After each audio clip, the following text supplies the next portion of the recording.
So, if you follow my community posts, then you know that I recently purchased a trilogy of Baldur's Gate novels that were published around the same time as the games. And having started to read them, I can certainly, without question, confirm that they are, in fact, books. They are most definitely literature that has been written. Plugging along through those pages has left me with a serious hankering to play the games again. Amazingly enough, it's probably been close to a decade since I've done a proper run through the Sword Coast, and I've somehow, despite how many D&D videos I've made on this channel, gone all this time without talking about the games proper beyond the extra Black Pits expansions that came with the enhanced re-releases. I'd say it's about time we rectify that. In today's episode, I want to talk about those re-releases with a specific focus put on the first game. It's terrifying to me that the enhanced editions of the core Infinity Engine games are now all basically a decade old, but in light of such an unbelievable milestone, it feels like as good a time as any to revisit how they came to the world. And also, how they almost crashed and burned several times before becoming the standard for the series as they are now. The enhanced edition of Baldur's Gate was first announced without much anticipation or fanfare. The series was popular, sure, and had a dedicated player base on account of the near-legendary status they've achieved in the world of CRPGs, but no one was really expecting any sort of remaster for these games when they were actually unveiled to the public in early 2012. The project was headed up by Overhaul Games, a division within the already small Canadian group of Beamdog in conjunction with, of course, Wizards of the Coast and Atari, the owners of most everything Dungeons & Dragons and Baldur's Gate. Beamdog is probably most notable for having been founded by Trent Oster and Cameron Topher, really hope I'm pronouncing those names correctly, both of whom were previously figureheads at BioWare. The enhanced editions were announced as a pretty by-the-books remaster. Early press releases promised upgraded compatibility with newer systems, additional content, and ports to other systems such as the iPad. But the original premise behind these re-releases was far more ambitious in nature. Originally, Beamdog had intentions of crafting a full-blown high-definition adaptation with upscaled environments and improved sprite work, and that was what the initial agreement, which took over a year to iron out between Beamdog and Atari, by the way, was predicated upon. But when Oster sauntered over to his old BioWare stomping grounds to actually pick up the assets, they were nowhere to be found, much to his dismay. Of the experience, he said, "We nailed down the core terms, got everyone on the same page, and we got our first drop of the assets from BioWare. A few days later, we noticed a large hole where the source art should be. Stuff like 3ds Max files and texture images. No problem," I said. I contacted Derek French over at BioWare, and he dug further and sent us more data. We again dug through and failed to find the source art. I made arrangements to visit BioWare with a removable drive and visit with Derek and the IS department to find the assets. After 2 days of searching, we came to the horrible realization that the source artwork was stored on a departmental drive and not a project drive, and as such was not frequently backed up. We dug through the tape backups to no avail. The source art was lost. Oh my goodness, the assets for an Infinity Engine game not having been backed up properly? Where have we heard this story before? Thankfully, Wizards and Atari were amicable to a pivot towards the enhanced editions we eventually got. And I do mean eventually because, of course, it was delayed nearly 2 months from its original September release date until about a week after Thanksgiving in November. BioWare claimed that the delay was due to the desire to translate the game into more languages and resolve outstanding bugs. Okay, fine. That's all well and good. At least it would have been were it not for one teensy tiny detail that reared its head once people got their hands on the game. It was a bug-ridden mess. And I'm not saying that to be funny or hyperbolic. BGEE was about half a step from outright broken on its initial release. From busted quests and items to indiscriminate crashes if you so much looked at it the wrong way, there is a reason why the early patch notes used to read like a goddamn encyclopedia. It also had some pretty lacking compatibility with external platforms such as Steam. Playing this game on release was rough, to say the least, for those that could actually play it to begin with. See, due to an issue with the available resource libraries at the time, the Enhanced Edition basically did not work with Intel chipsets on its release. Let me just say that again in case anyone missed or is unaware of the magnitude of what I just said. The game could not and did not run properly on systems that utilized the hardware of the most popular chipset and processor maker in the world. The issue was specifically attributed to integrated graphics cards. Basically, if you had a laptop with an Intel card that wasn't absolutely brand new, you were SOL. If you could even get it to launch with an Intel card, many couldn't even get that far. The game ran at an absolute crawl. If you started a playthrough back in 2012 in those conditions, you might be getting around to finish it about now.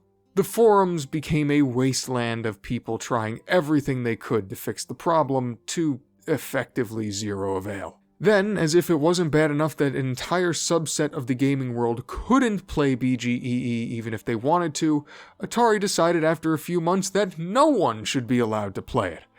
This might be the weirdest part of this entire saga because not only was it resolved fairly quickly, no real explanation beyond contract issues was ever given for why this happened.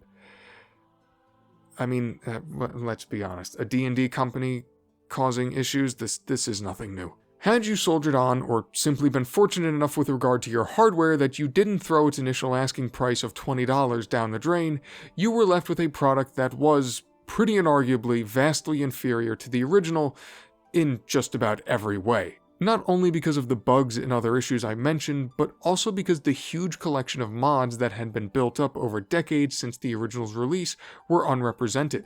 This isn't all that big a surprise in the grand scheme of things. It's fairly common for new releases or updates of any game to break most previously released user mods and additions. I'm looking at you, Skyrim, and your 17 different versions, but it was a tough pill to swallow for many. I'm going to refrain from going too far into detail. Might have something cooking for the future, you know what I'm saying? But there are a fair few Infinity Engine mods, namely stuff like Sword Coast Stratagems and certain tweak packs that are outright synonymous with playing these games for a lot of people, and not being able to use them was a deal breaker for some. All of these issues meant that the Enhanced Edition, perhaps expectedly, didn't fare all that well when compared to the original. And I don't dredge up this entire history of issues for the purpose of dunking on the developers or anything like that. Beamdog's great, and a lot of the vitriol that surrounded them at points is completely overblown. I make light of them more so to show that BGEE shouldn't have succeeded. I mean, we've seen games get ravaged within the court of public opinion for far smoother releases in the years since. A new title not coming with a complimentary tongue bath is basically reason for certain players to permanently brand it as horrible at this point. Let's be real with ourselves. I'm not saying we shouldn't have high expectations for what we're spending our hard-earned money on as consumers, but those expectations, in some situations, have gotten a bit absurd. BGEE couldn't have hoped to clear even the lowest of bars. It did have one thing going for it, though. It succeeded in introducing an entire new generation to the wonders of this game. And I was one of those people. I know, probably a bit hard to believe, but while I played the life out of Icewind Dale, I had relatively little exposure to Baldur's Gate growing up because I didn't own it.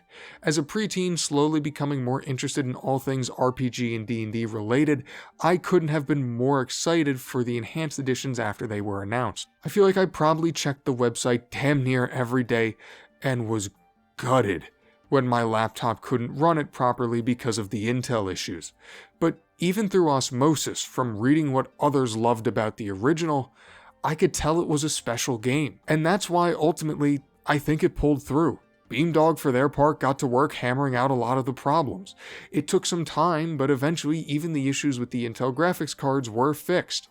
The community rallied together and mobilized efforts to convert the library of mods and release new ones for the additional content that Beamdog added to the game. It eventually returned to most seller platforms, and Baldur's Gate 2 Enhanced Edition, while not perfect, had a much easier release as a result. As I said in my video about the Black Pits, the Enhanced Edition of all the Infinity Engine games, not just the Baldur's Gate duo, but Icewind Dale and Planescape as well, are the premier way of playing these titles at this point.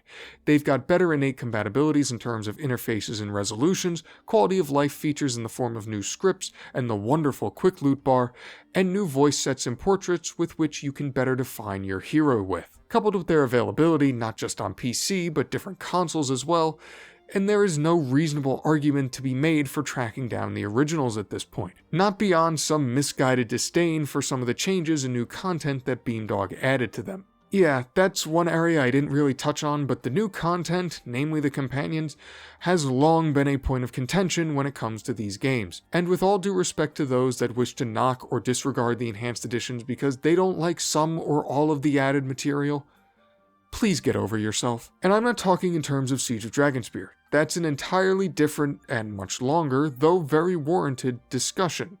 Because Siege of Dragonspear is a completely new game. But in terms of the original stories, the fact that a few new characters and quests have served to frustrate some people so deeply, to the point that there have been mods released to remove said new content, is borderline irrational to me. You want to know what an appropriate reaction is to a quest or character that you don't like in an RPG, or any type of game for that matter wherein you have complete control over what you do or conversely don't do over the course of your journey? Indifference. Just don't talk to Rasad when you walk through Nashkel. There is literally zero reason to nuke him from existence and complain on Reddit. Jesus, I really got up on a soapbox there. Ugh. For as much trouble as the enhanced editions may have had in living up to the originals in their infancy, their greatest legacy might be the way in which they revitalized interest in the franchise. Shortly after both Baldur's Gate games were suitably enhanced, a new comic book series featuring everyone's favorite ranger and his hamster dropped out of the sky. They were popular enough to get a standalone expansion, again, not going to talk about that here, and after about 20 years of waiting and 2 previously failed attempts, people seem to forget that Beamdog were initially slated to work on a potential BG3, we finally got a 3rd game from Larian Studios last year. I think people kinda liked that game. It might have won a few awards. Can't confirm that though, gonna need someone to check for me. Baldur's Gate Enhanced Edition had about as troubled a release as a game can, made even worse by the fact that it was supposed to be remaking one of the most coveted and highly regarded CRPGs of all time. But with some elbow grease and some patience, it eventually came to meet those expectations and then some. I know I've got it to thank for introducing me to the series, and it probably deserves more thanks for its role in introducing it to a host of other fans as well, which of course helped to kickstart the rebirth of the franchise. You should go play BGEE. I know I sure had a hell of a time taking a trip down memory lane for this video.